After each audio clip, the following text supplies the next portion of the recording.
కూటమి ప్రభుత్వం సాధించిన ఈ విజయాలను ప్రజల్లోకి తీసుకువెళ్లేలా యాక్షన్ ప్లాన్ సిద్ధం చేశారు సీఎం చంద్రబాబు.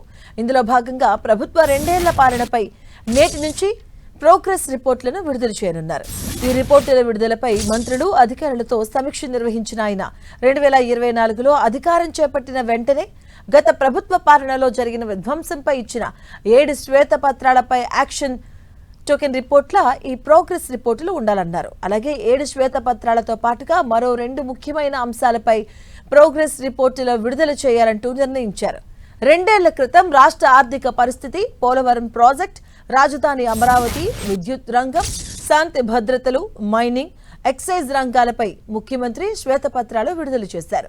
గత ప్రభుత్వంలో విధ్వంసమైన రాష్ట్రాన్ని 2 ఏళ్లలో వికాసం వైపు ఎలా తీసుకెళ్లింది, ఆ రాష్ట్రం అన్ని రంగాల్లో ఎంతలా పురోగతి సాధించింది వంటి అంశాలను తాజా ప్రోగ్రెస్ రిపోర్టులో పొందుపరచాలని అధికారులకు చెప్పారు సీఎం.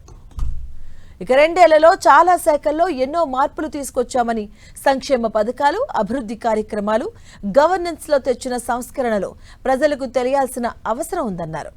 ఇక ప్రజా ప్రభుత్వం వచ్చిన తర్వాత కొత్తగా తెచ్చిన పాలసీలు, అనుసరించిన విధానాలు, చేపట్టిన సంస్కరణలతో గుడ్ గవర్నెన్స్ ప్రోగ్రెస్ రిపోర్ట్, సంక్షేమం, P4 వంటి వాటితో వెల్ఫేర్ ఎంపవర్మెంట్ ప్రోగ్రెస్ రిపోర్ట్ ఈసారి విడుదల చేయనున్నారు. వీటిలో ఫైనాన్స్, డెవలప్మెంట్, వెల్ఫేర్, గవర్నెన్స్ అలాగే ఈ 4 అంశాలకు సంబంధించిన ప్రోగ్రెస్ రిపోర్ట్ను ముఖ్యమంత్రి విడుదల చేస్తారు. 6 పేపర్లు మంత్రులు రిలీజ్ చేసిన తర్వాత మిగిలిన 4 పేపర్లు ప్రజల ముందుంచాలని ముఖ్యమంత్రి నిర్ణయించారు. జూలై 18 కల్లా మొత్తం అన్ని రిపోర్ట్స్ ను విడుదల చేసేలా ప్రణాళికలను సిద్ధం చేయాలంటూ సీఎం సూచించారు.